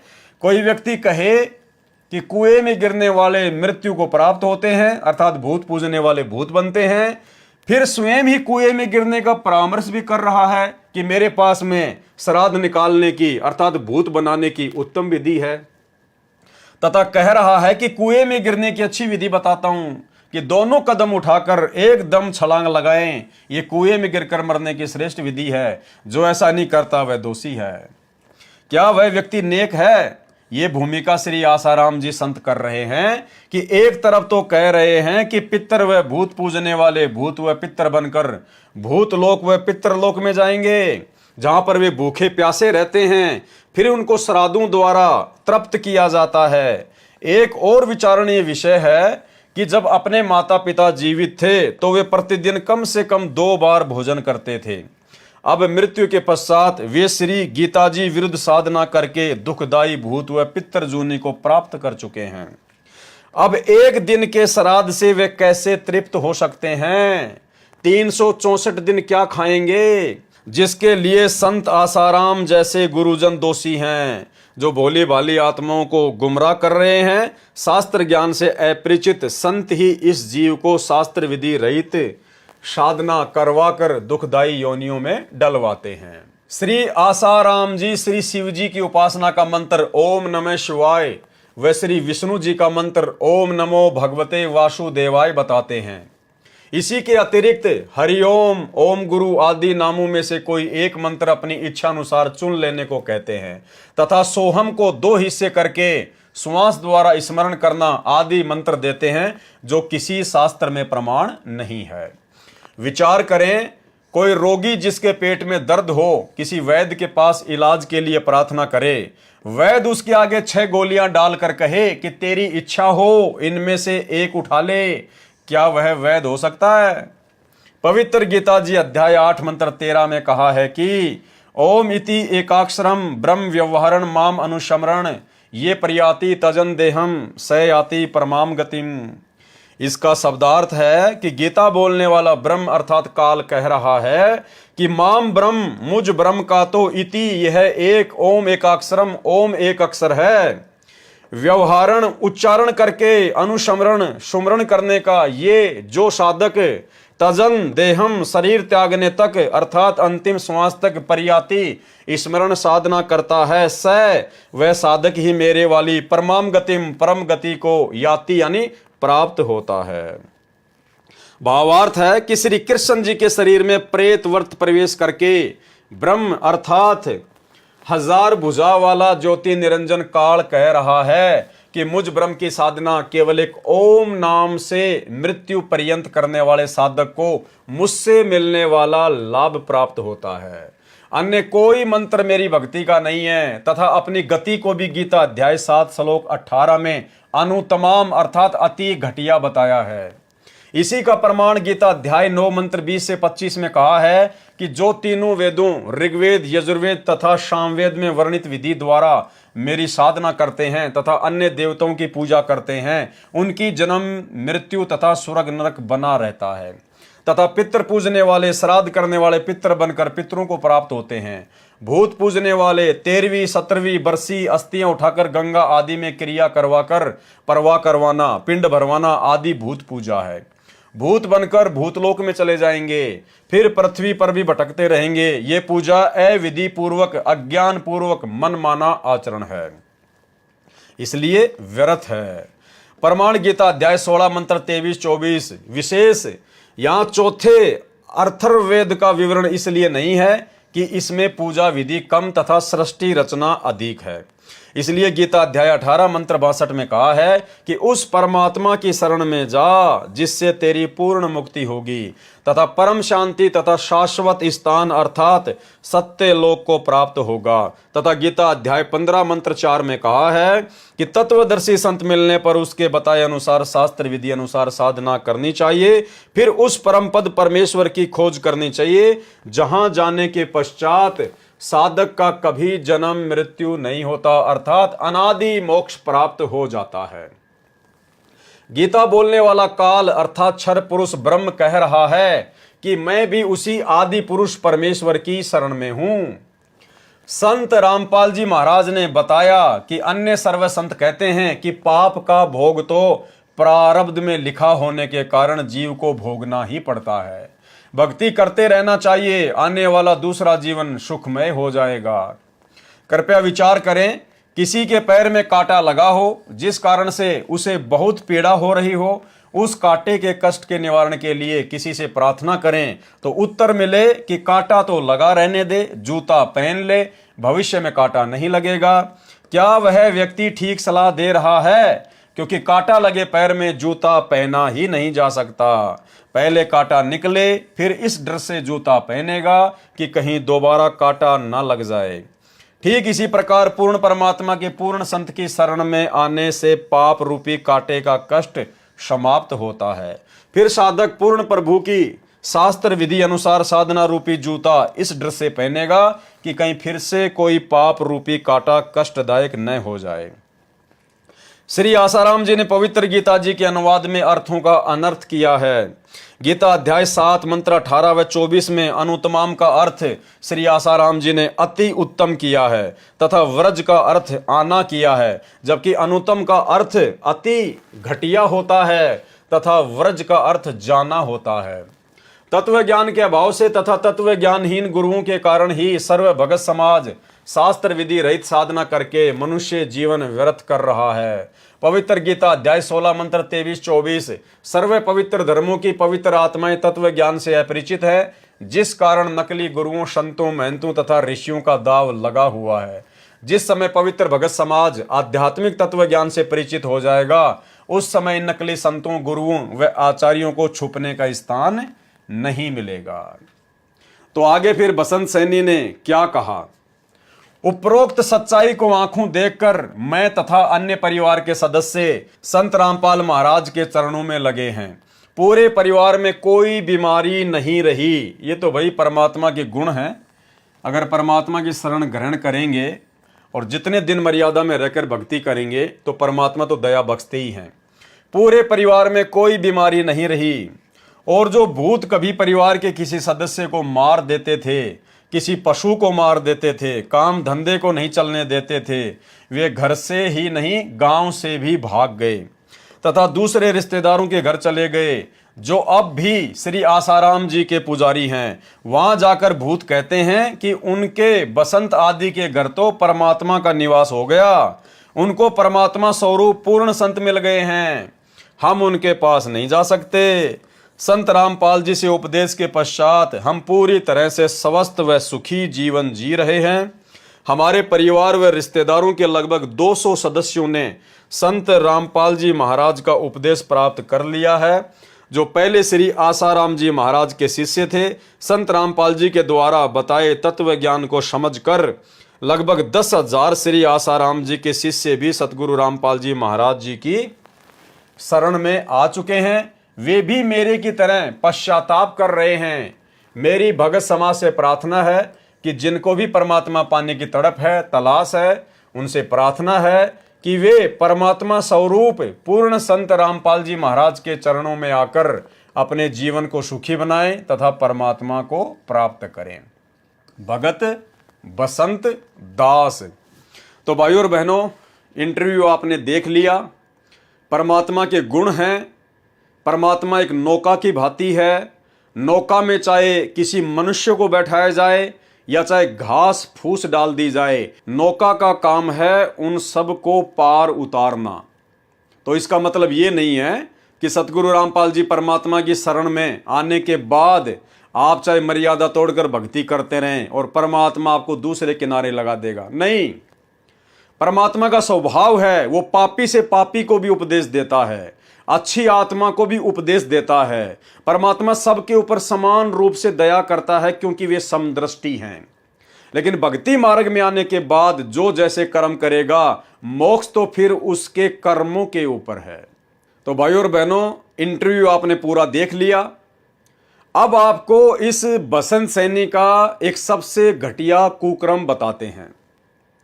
यानी इतना ज्ञान लेने के बाद, सतगुरुदेव भगवान की इतनी सुसंगति करने के बाद जीव आत्मा ने उनके प्रति समर्पित हो जाना चाहिए, उनके ज्ञान को आधार बनाकर अपने आत्म कल्याण के लिए। लेकिन भाइयों और बहनों, काल ने जो अपने विशेष एजेंट धरती पर भेजे हुए हैं, उनमें से एक विशेष एजेंट है सतगुरु रामपाल जी परमेश्वर जी का छोटा कलयुगी भाई महेंद्र। और इस बसंत सैनी ने हमेशा आश्रम में महेंद्र की ही चापलूसी की।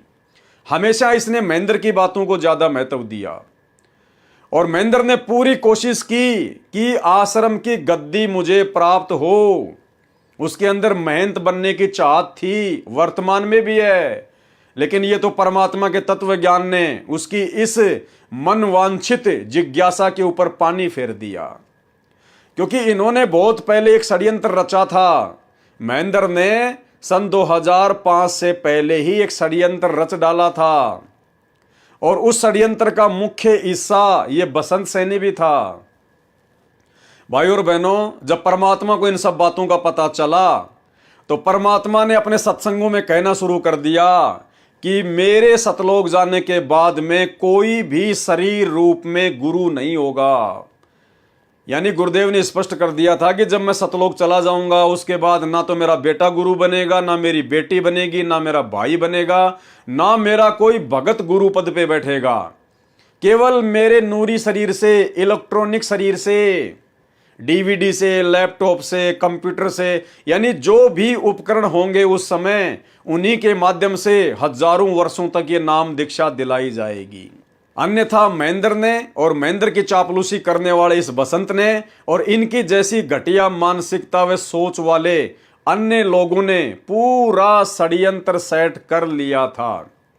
एक छोटा सा वीडियो दिखाता हूं आपको बरवाला कांड के बाद का, जब ये दास पवन दास जगह जगह इस नादान संगत को सतलोक आश्रम मैनेजमेंट हरियाणा की और सतगुरु रामपाल जी परमेश्वर जी के कलयुगी परिवार की असलियत बताता फिरता था। जगह जगह सात संगतियों के माध्यम से कभी 10 भक्तों को इकट्ठा करना, कभी 20 को, कभी 50 को, जैसा भी था। तो इसी सिलसिले में दास मध्य प्रदेश गया हुआ था, मध्य प्रदेश के भीतरवार में, और वहां पर इन लोगों को पहले ही पता चल गया कि पवन दास वहां पर गया हुआ है और वहां पर भगत समाज को हमारी पोल पट्टी के बारे में बताएगा। तो इन लोगों ने वहां पर डेरा डाल दिया एक दिन पहले। मध्य प्रदेश का स्टेट कोऑर्डिनेटर और हरियाणा से गाड़ियां भर के चली गई, जिसका नेतृत्व ये बसंत सैनी कर रहा था। ये सभी लोग वहां चले गए कि पवन दास का यहां पर प्रोग्राम नहीं होना चाहिए, साथ संगति नहीं होनी चाहिए। भाई और बहनों, हम लड़ाई झगड़ा नहीं चाहते, हम शांति प्रिय आदमी हैं। जैसे ही भक्तों ने मुझे बताया कि भगत जी आप यहां पर मत आना, यहां तो पूरा का पूरा मैनेजमेंट आ चुका है, हरियाणा से बसंत सैनी आ चुका है, कई लोग गाड़ियां भर के आ चुके हैं और हो सकता है आपके साथ में यहां मारपीट भी होगी। और निश्चित तौर पर मेरे साथ में वहां पर जबरदस्त तरीके से मारपीट होती, इसमें कोई संशय नहीं है, क्योंकि ये बसंत सैनी जैसे लोग भगत नहीं है, ये भगत के वेश में भेड़िए हैं। तो दास ने अपना प्रोग्राम वहां जाने का कैंसिल कर दिया। उसके बाद में फिर ये वहां पर भक्तों को भ्रमित करने लगे और ऐसा ही एक छोटा सा वीडियो फिर किसी ने इसका बना लिया 2-4 मिनट का, जिस वीडियो में यही बसंत सैनी, जिसको सतगुरु रामपाल जी भगवान ने जीवन दान दिया, लेकिन चापलूसी ये महेंद्र की ज्यादा करता था, और इसने वहां पर 5-7 भक्तों के बीच में बैठकर अपना प्रवचन देना शुरू किया, अपना अज्ञान ठोकना शुरू किया और उन भक्तों को कह रहा है कि महेंद्र भगत जी के खिलाफ यदि कोई व्यक्ति कोई बात बोलेगा तो ना जाने कौन से नरक में जाके गिरेगा। और महेंद्र भगत जी, यानी महेंद्र का दूसरा नाम है मोहनलाल, क्योंकि बरवाला कांड के बाद में पुलिस के डर से इस महेंद्र ने अपना नाम बदल लिया मोहनलाल, और यह भगोड़ा बन के घूमता था मोहनलाल के नाम से। और कह रहा है कि हिसार जेल से गुरुजी ने लेटर लिख के भेजा है कि बाहर जो मोहनलाल जी हैं, जो महेंद्र जी हैं, वो मेरे आदेशों को चेंज भी कर सकते हैं, वो मेरे आदेशों को चेंज भी कर सकते हैं। और मजे की बात इसने क्या बताई, फिर लास्ट में ध्यान से सुनना उस वीडियो को, कि 2005 में या 6 में गुरुजी ने मोहनलाल जी को यानी महेंद्र को प्रथम नाम दान करने का आदेश दे दिया था। इस बसंत सैनी के अनुसार 2006 में ही सतगुरु रामपाल जी ने अपने छोटे भाई महेंद्र को प्रथम नाम दान करने का आदेश दे दिया था कि तू भक्तों को प्रथम नाम दान देना शुरू कर दे। अरे भाई, ये कौन से परमात्मा के विधान में है? 30 वर्षों के सत्संग में क्या आपने कभी सुना जो सतगुरु रामपाल जी भगवान ने ऐसा कहा हो कि मेरे अलावा भी कोई गुरु बनकर नामदान करेगा? कभी नहीं। जबकि गुरुजी को जब इस बात का पता चला, ये तो अंतर्यामी है, इन्हें तो सब कुछ पहले से पता था, लेकिन जब भक्तों के माध्यम से गुरुदेव को इस बात का पता चला कि इस प्रकार का षड्यंत्र काल प्रेरणा से आश्रम में होना शुरू हो गया, तो गुरुदेव ने सत्संगों में यह कहना शुरू कर दिया कि मेरे बाद में कोई गुरु नहीं होगा। और उसके बाद फिर इन लोगों की मनसाओं के ऊपर पानी फिर गया कि गुरुजी ने तो सार्वजनिक तौर पर ही कहना शुरू कर दिया। तो एक छोटा सा वीडियो जिसमें इन लोगों ने अपना पूरा का पूरा प्लानिंग सेट कर रखा था, और ये मध्य प्रदेश में जाकर वहां भक्तों को भी भ्रमित कर रहा है और उस मोहनलाल की महानता के बारे में बता रहा है, जो कि 2 कोड़ी का जीव है, 2 कोड़ी का जीव है, कि 2006 में गुरुजी ने मोहनलाल जी को प्रथम नाम दान करने का आदेश दे दिया था। तो सुनिए भाई और बहनों, ये छोटा सा इसका वीडियो। तो हम परमात्मा ने हमारे को अपना काम दे रखा है, अगर और कोई सेवा मर्यादा मेरे करनी, वो लोगों के बहकावे में ना आकर के अपना काम इतना करते रहे कि अपना भक्ति तो कर ले, नियम में रह के। उसका नियम टूट गया, हम तो खत्म हो गए। बिल्कुल सही बात। तो गुरुजी ने मोहनलाल जी के लिए, महेंद्र भगत जी के लिए स्पेशल लेटर लिखा था भाई के भगत जी, मैं यहाँ से जो आदेश दूं, वो आदेश भगत जी देखें, अगर वो कैसे एप्लीकेबल हो सकते हैं वो अपने अनुसार कर ले। बिल्कुल सही बात। क्योंकि मैं तो जेल से लिख के दे रहा हूँ, ये मालिक का खेल है। फिर मैं जो आदेश देता हूँ वो बाहर कैसे एप्लीकेबल करने हैं वो भगत जी देखे, उसमें वो चेंजमेंट कर सकते हैं। महेंद्र भगत जी चेंजमेंट कर सकते हैं, उनमें अपने अनुसार कर सकते हैं। जब 2006 में नाम देने तक का आदेश दे दिया था, जब 2006 में नाम देने तक का आदेश दे दिया था, जब 2006 में नाम देने तक का आदेश दे दिया था, और अब ये लिख दिया कि जैसा करना चाहे कर सकते हैं, तो हम उनको गलत कैसे कह रहे हैं?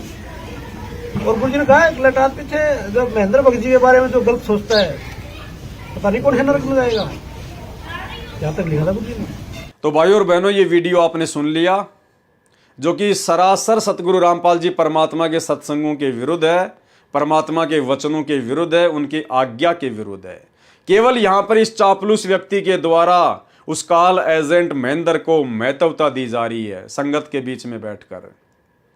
और ये वीडियो देखकर भाइयों और बहनों, निश्चित तौर पर आपको लगा होगा कि ये पागल आदमी है। लगता है ये आदमी कोई मनोरोग से ग्रसित है, ये आदमी पागल है, पागल, ये रोगी है। क्योंकि इस प्रकार की घटिया बातें, सतगुरु के ज्ञान के विरुद्ध बातें कोई पागल व्यक्ति ही कर सकता है। और भाइयों और बहनों, जब मैं थोड़ी सी गहनता में गया, मैंने जब परमेश्वर की एक दो पुस्तकें और पढ़ी, तो मुझे यह प्रमाण भी मिल गया कि ये बसंत सैनी पागल है, पागल। ये व्यक्ति डॉक्टरों के द्वारा पागल घोषित है। जो व्यक्ति इन सतलोक आश्रमों में लोगों को सार शब्द दे रहा है, लोगों के सार नाम की परीक्षा ले रहा है, सतलोक आश्रम धनाना में बैठकर पाठ प्रकाश कर रहा है, भाइयों और बहनों, ये व्यक्ति मानसिक तौर पर पागल है, पागल। डॉक्टरों के द्वारा इसको पागल डिक्लेयर किया हुआ है। आपको सतलोक आश्रम मैनेजमेंट हरियाणा के द्वारा लिखित पुस्तकों से दिखाते हैं। सन 2014 बरवाला कांड, उस समय सतलोक आश्रम मैनेजमेंट हरियाणा ने, यानी एक राष्ट्रीय समाज सेवा समिति नाम का संगठन इन लोगों ने बनाया था, महेंद्र ने। और उस संगठन का केवल एक ही मुख्य काम था कि हम सतगुरु रामपाल जी का कोई आदेश नहीं मानेंगे। हम राष्ट्रीय समाज सेवा समिति वाले संत रामपाल जी का कोई आदेश नहीं मानेंगे। हम मनमानी करेंगे, मनमानी। हम संत रामपाल जी से किसी भी कार्य में कोई दिशा निर्देश नहीं लेंगे। दास ने आपको संध्या आरती का सरलार्थ करते समय इन्होंने सन 2010 में सतलोक आश्रम बरवाड़ा में संत रामपाल जी की आज्ञा के विरुद्ध मनमानी करते हुए जो एक मनवश संगठन खड़ा कर लिया था अपनी मनमानी करने के लिए, काल प्रेरणा से। क्योंकि भाइयों और बहनों, देखो, परमात्मा तो धरती पर आकर अपना ज्ञान दे रहा है, तो काल कहां है? काल भी तो रोकने का पूरा प्रयास करेगा ना। तो काल कहां है फिर? दयाल तो हम सबके सामने है, सतगुरु रामपाल जी। अब काल कहां है? अब काल सबके सामने तो आता नहीं, स्वयं तो अपने रूप में प्रकट होता नहीं, तो काल अपना काम कैसे करता है? वो अपने एजेंटों के अंदर प्रवेश करके अपना काम करता है। तो काल ने इन विशेष एजेंटों के अंदर प्रवेश करके महेंद्र जैसे एजेंट, बसंत जैसे एजेंट, राम कुमार ढाका जैसे एजेंट, जो कि राष्ट्रीय समाज सेवा समिति का अध्यक्ष था, और गुरुदेव का कलयुगी परिवार, उनके रिश्तेदार, इन सभी के मार्फत काल अपना पूरा काम पूरी पुरजोर कोशिश के साथ में कर रहा था, जिसका नतीजा निकला बरवाला कांड।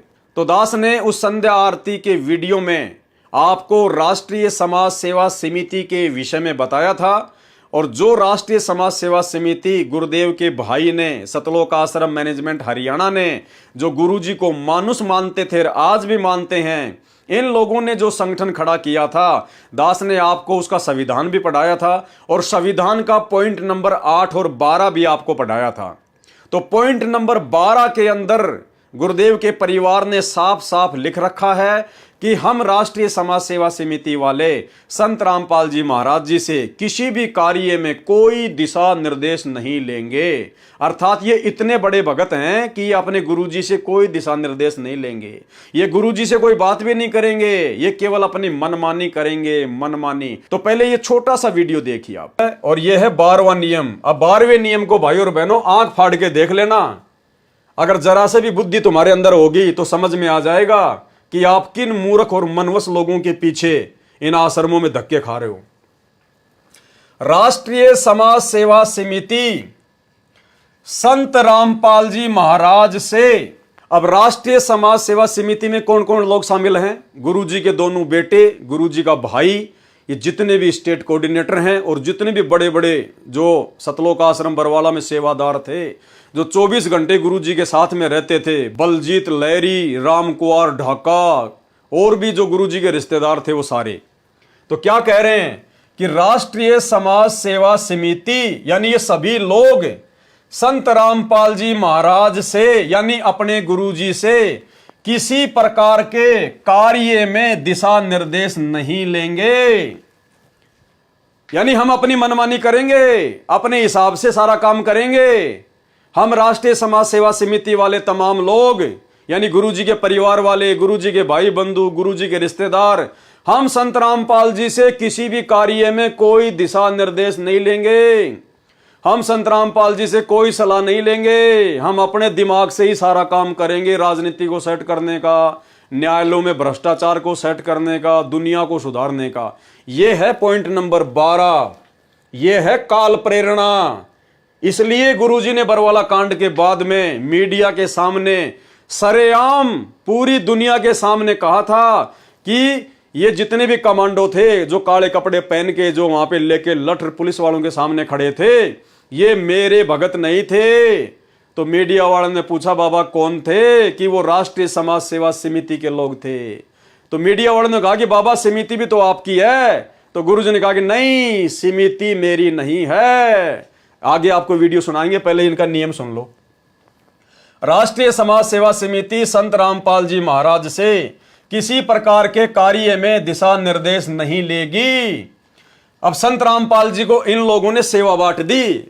अरे भक्ति में तो गुरु सेवा बांटता है, और इनको देखो नालायकों को, ये अपने गुरुजी को सेवा बांट रहे हैं कि संत रामपाल जी को केवल इतना ही काम करना है, इससे ज्यादा नहीं, बाकी हम संत रामपाल जी को फ्री छोड़ते हैं। देखना भाई और बहनों, संत रामपाल जी महाराज का कार्य केवल सभी धर्मों के धार्मिक सदग्रंथों का अध्ययन करके सत्संग प्रवचन करना तथा आने वाले भक्तजनों को नाम दीक्षा देना ही रहेगा। यानी गुरुजी को इन्होंने ड्यूटी बांट दी। अब बताइए, ये 2009 में डीवीडी से नाम दीक्षा की जो शुरुआत हुई है, ये इन्हीं लोगों ने गुरुजी को शिक्षा दी है।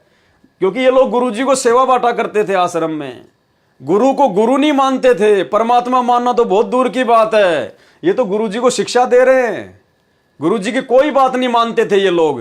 2010 से जब से राष्ट्रीय समाज सेवा समिति बनी है, ये गुरुजी के बेटा बेटी और गुरुजी के भाई इस 12वें नियम के तहत कि हम संत रामपाल जी से कोई दिशा निर्देश नहीं लेंगे, ये लोग अपना मनमाना आचरण करते आ रहे हैं, मनमाना काम करते आ रहे हैं।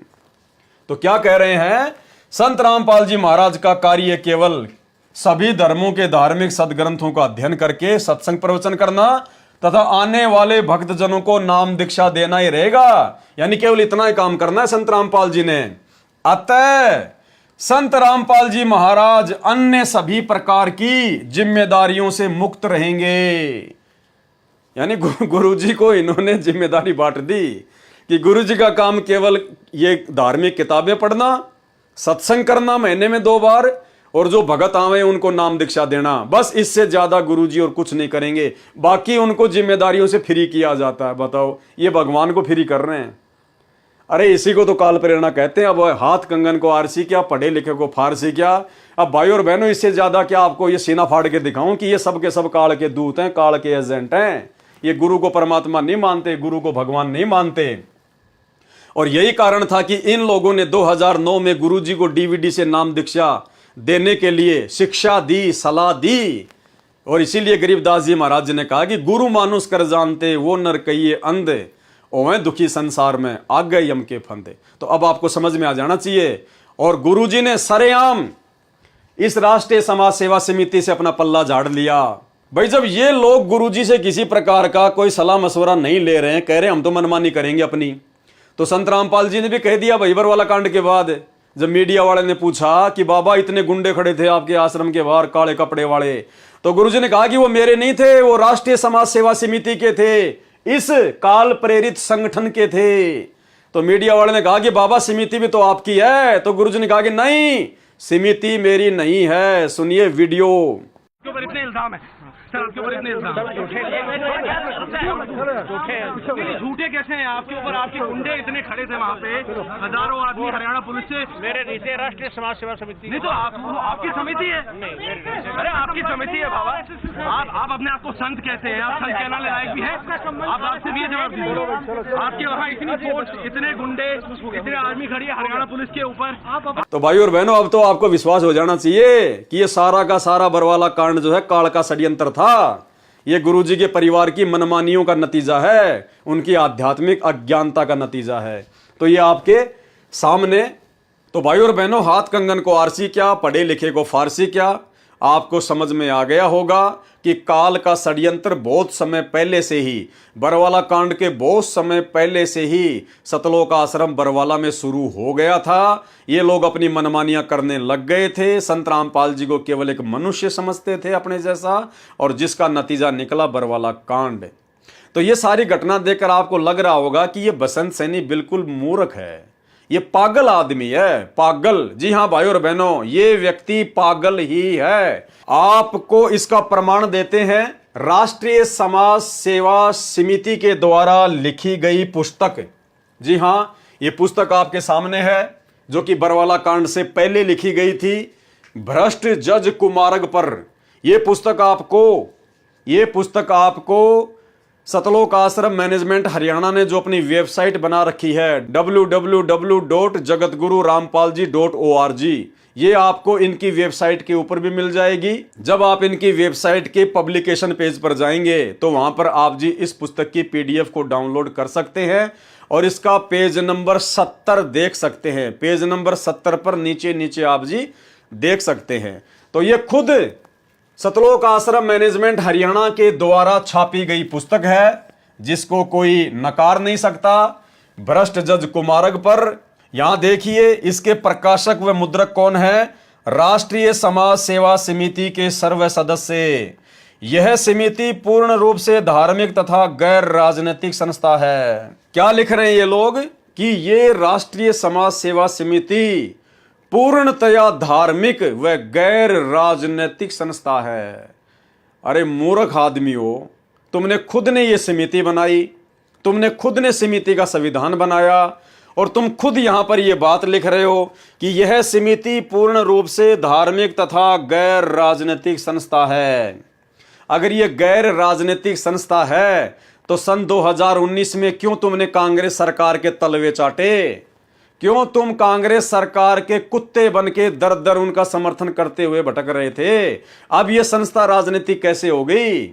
अगर यह संस्था पूर्ण रूप से गैर राजनीतिक थी या है तो हाल ही 2024 में नरेंद्र मोदी की रैलियों में क्यों भक्तों को बसें भर भर कर ले जा रहे थे? क्यों बेचारी नादान संगत को बीजेपी का कुत्ता बना दिया? क्यों बीजेपी को वोट डलवाए?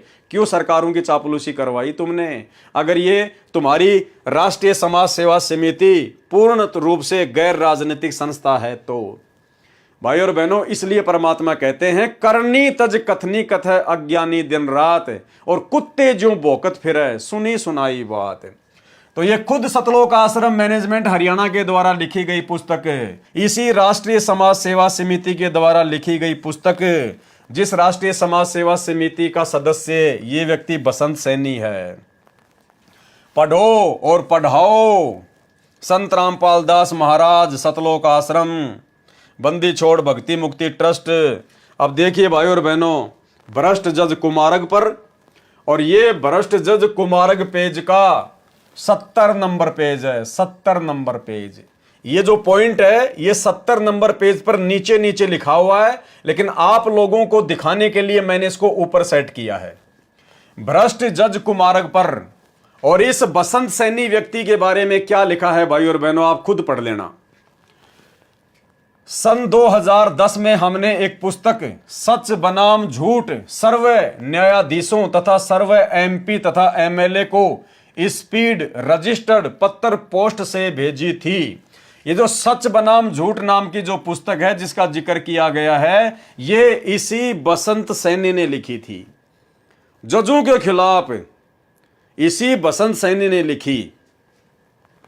सन 2010 में हमने एक पुस्तक सच बनाम झूठ सर्व न्यायाधीशों तथा सर्व एमपी तथा एमएलए को स्पीड रजिस्टर्ड पत्र पोस्ट से भेजी थी। जिसमें भ्रष्ट राजनेताओं तथा भ्रष्ट जजों का कंधे से कंधा मिलाकर किए भ्रष्टाचार की जानकारी दी गई थी।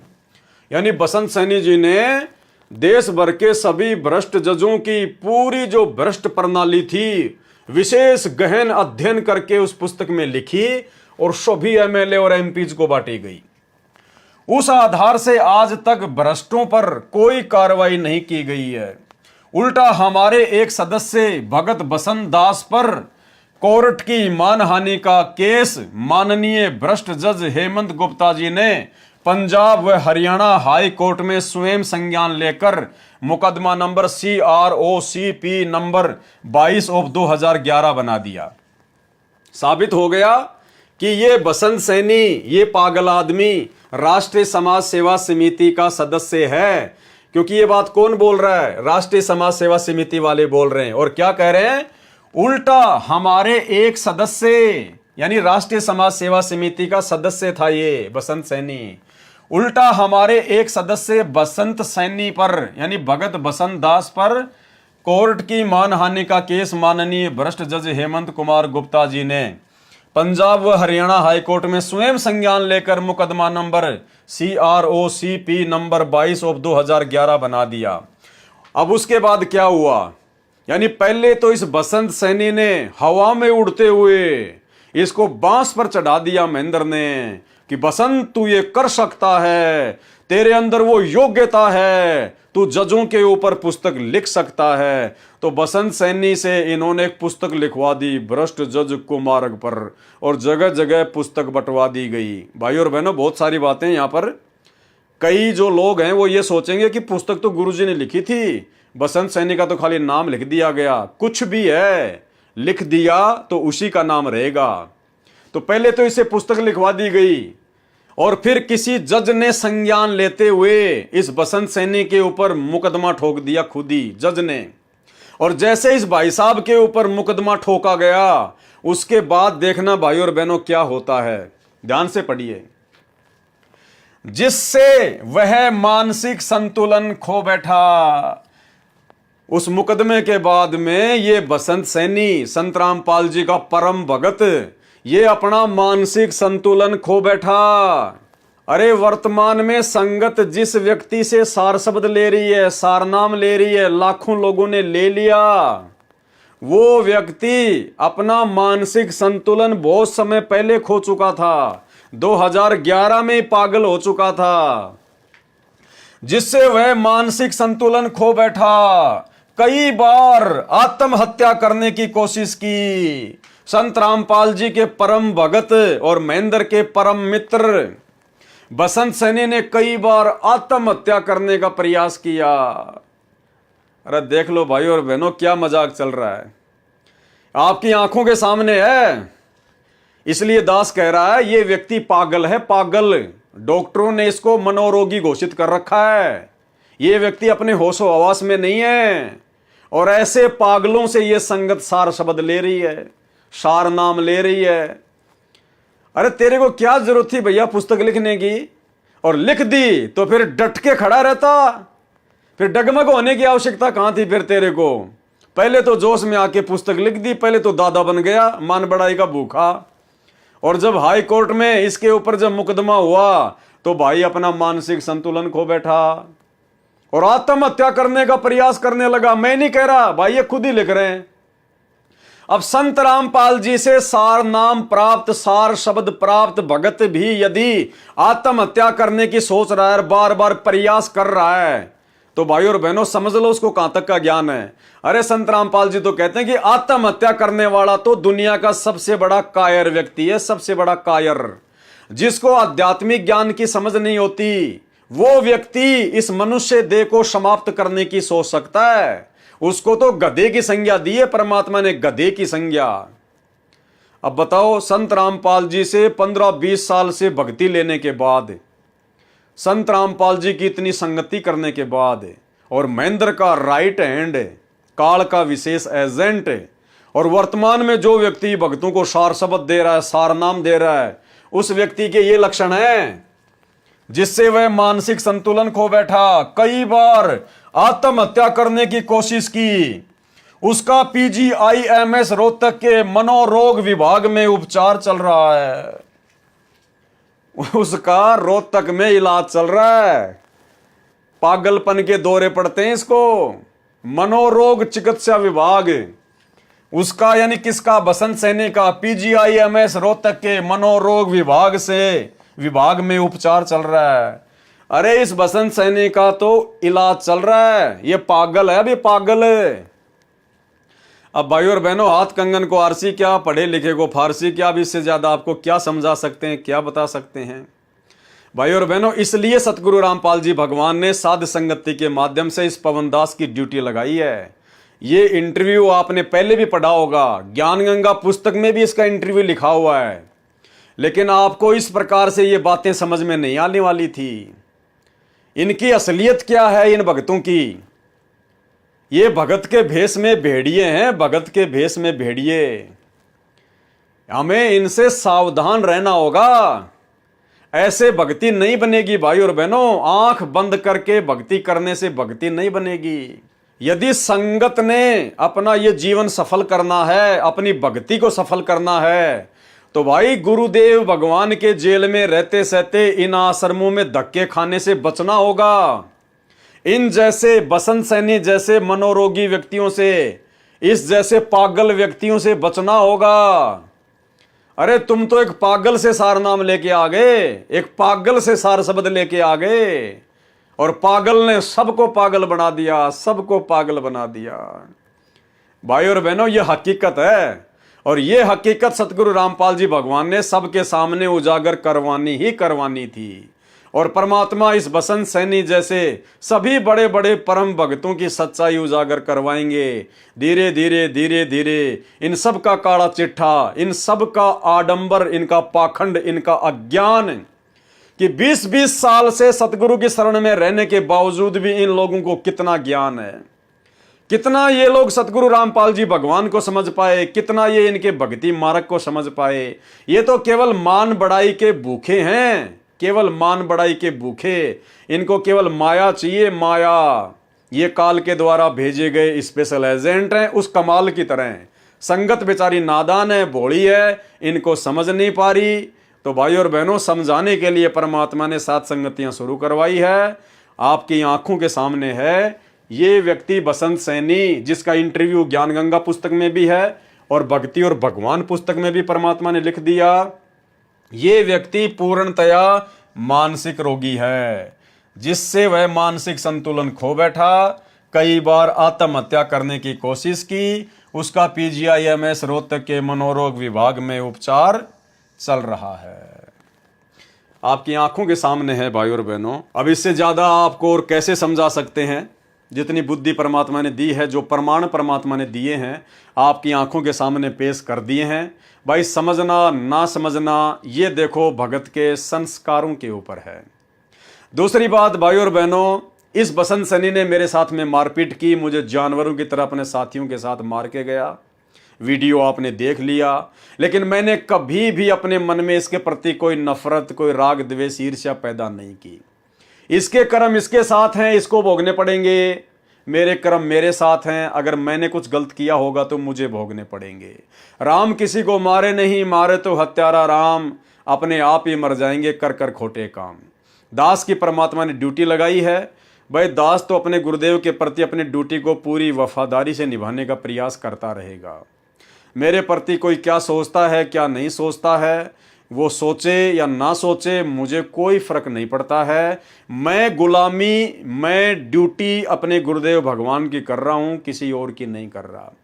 बाकी मेरा फर्ज है, मेरा कर्तव्य है, आप सभी मेरे भगत भाई बहन हैं, आप जियों तक इन जैसे मनोरोगी भक्तों की सच्चाई पहुंचाना मेरा कर्तव्य है।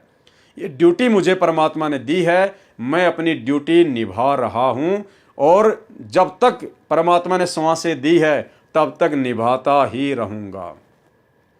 तो आज पुस्तक भक्ति और भगवान के ऊपर आपको प्रभु प्यासे भगत बसंत सैनी के विषय में पूरी जानकारी दे दी गई है। भाई और बहनों, सावधान हो जाना। जो उन आश्रमों में जाते हैं, इन जैसे लोगों को परम भगत मान के और उनके पीछे पीछे दौड़ते हैं, भाई सावधान हो जाना, भक्ति करनी है तो भगवान के पीछे दौड़ो, भगवान की चापलूसी करो। आश्रमों में जाने की जरूरत नहीं है। ये आश्रम गुरुदेव की आज्ञा के विरुद्ध हैं, गुरुदेव के भक्ति विधान के विरुद्ध हैं। और आने वाले दिनों में भाई और बहनों आपको किसी प्रसंगवश ये भी दिखाएंगे कि आने वाले दिनों में परमात्मा इन सभी आश्रमों को नष्ट करके, खंडित करके, अपना पूरा भक्ति विधान सेट करके फिर सतलोक जाएंगे। कोई ज्योति पाठ कराने की आवश्यकता नहीं पड़ेगी आगे। परमात्मा ने सत्संग में स्पष्ट कह रखा है कि ज्योति पाठ करवाने की फिर आगे कोई आवश्यकता नहीं पड़ेगी, ना कोई आश्रमों की आवश्यकता पड़ेगी। तो भाई और बहनों, अपने सतलोक जाने के बाद में परमात्मा ने इस धरती पर हजारों वर्षों तक जिस प्रकार से अपने इस कबीर मार्ग को, 13वें कबीर पंथ को चलाना है, वो विधि परमात्मा ने काफी वर्ष पहले से ही साध संगतियों के माध्यम से रिहर्सल शुरू करवा दी है। ज्ञान को आधार, गुरु को भगवान और घर को आश्रम, ये 3 चीज नोट कर लो। आने वाले समय में इन्हीं तीनों चीजों पर आधारित होकर आपने भक्ति करनी पड़ेगी। ना कोई आश्रम होगा, ना कहीं कोई ज्योति पाठ होगा। ज्ञान को आधार, गुरु को भगवान और घर को आश्रम, और नेक नीति से अपना काम धंधा करो। मर्यादा में रहोगे तो परमात्मा ले जाएगा, नहीं तो भाई भक्ति करते करते यहीं धक्के खाते रहना है। तो आज के वीडियो में केवल इतना ही। परमात्मा हम सबको इजाजत दे, हम सबको परमात्मा सद्बुद्धि दे, सबको परमेश्वर अपना आशीर्वाद दे। बंदी छोड़ सतगुरु रामपाल जी भगवान की जय हो।